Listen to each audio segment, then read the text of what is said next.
গত 18 দিন যাবৎ রাজধানী এভার কেয়ার হসপিটালে চিকিৎসাধীন রয়েছেন তিনবারের প্রধানমন্ত্রী বেগম খালেদা জিয়া।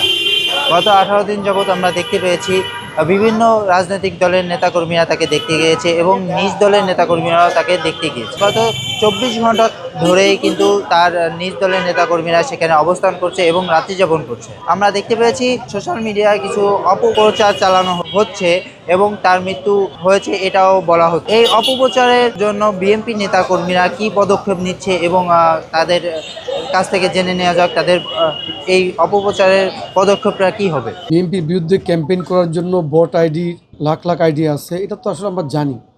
যারা এই কাজটা করতেছে তারা তো নিশ্চয়ই কোনো ভালো কাজ করছে না। এটা কেন করছে?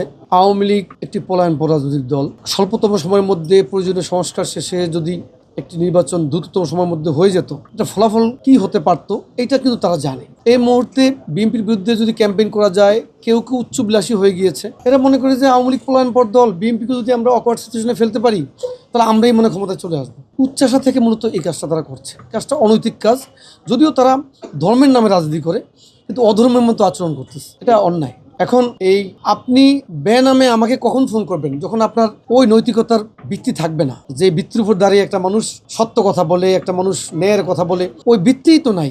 এই জন্য তারা ফেক আইডি দিয়ে আমাদের বিরুদ্ধে প্রোপাগেট করতেছে। তো আমরা চাই যে এরা আমাদের সামনে এসে মুখোমুখি কথা বলুক। আমরা তো আড়ালে কথা বলি না, আমরা তো মুখোমুখি কথা বলি, সামনাসামনি কথা বলি। তো এই জন্য মানুষকে সচেতন হতে হবে। আর যারা বলে যে নির্দিষ্ট প্রতীকে ভোট দিলে তারা এই বেনিফিট পাবে, স্পেশালি জান্নাতের কথা বলে, এখন জান্নাতে নেয়ার দায়িত্ব হচ্ছে আল্লাহ রাব্বুল আলামিনের। রাসূল সাল্লাল্লাহু আলাইহি ওয়াসাল্লাম নিজেও বলছেন যে আল্লাহ রাব্বুল আলামিনের রহমত ছাড়া আমি নিজেও জান্নাতে যাব না। এখন কথা হচ্ছে ওই প্রতীকে তো অবিশ্বাসীরাও ভোট দিতে পারে, দিচ্ছে অতীত, এর মধ্যে আছে। তা তাদের ক্ষেত্রে তাদের ফতোয়াটা কি হবে একটু জিজ্ঞেস করবেন। আমাদের নেতাকর্মীরা যারা সচেতন রয়েছে তারা এগুলো ভোটারদের কাছে গিয়ে তাদেরকে বুঝিয়ে বলার চেষ্টা করবে। আর যারা এই দেশের সাধারণ মানুষ আছে, ভোটার আছে, তাদেরও সচেতন হতে হবে যে তাদেরকে কেউ বিভ্রান্ত করছে কিনা, এভাবে তাদের সচেতন হওয়া দরকার।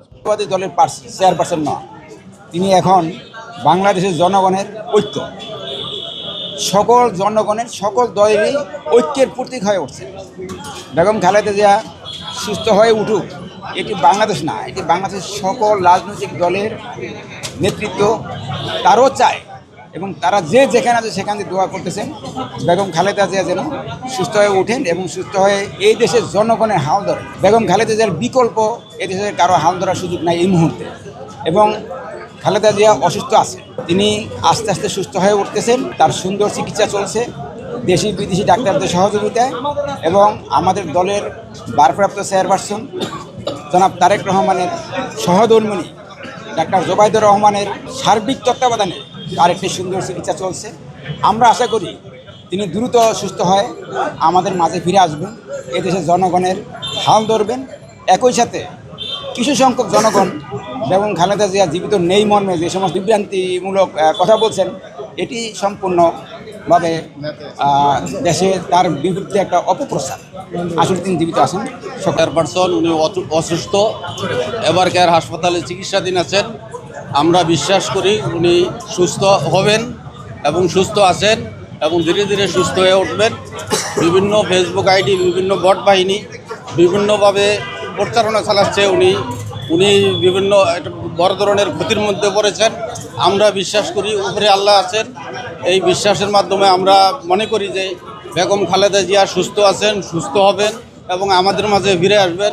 আগামী নির্বাচনে উনি প্রার্থী হবেন, বাংলাদেশের প্রধানমন্ত্রী হবেন, এটাই আমাদের বিশ্বাস। মহান আল্লাহ তাআলা আমাদের বিশ্বাস ইনশাআল্লাহ পূরণ করবেন। জন্ম মৃত্যুর মালিক আল্লাহ, আর সুস্থতার মালিকও আল্লাহ। সো ম্যাডাম আল্লাহর রহমতে এখন স্টেবল, চিকিৎসা নিতে পারতেছে। সারা বাংলাদেশে আমার জন্মের পর থেকে দেখছি একটা লোকের জন্য এত মানুষের দোয়া, এটা একমাত্র বেগম খালেদা জিয়ার ভাগ্যেই হয়েছে।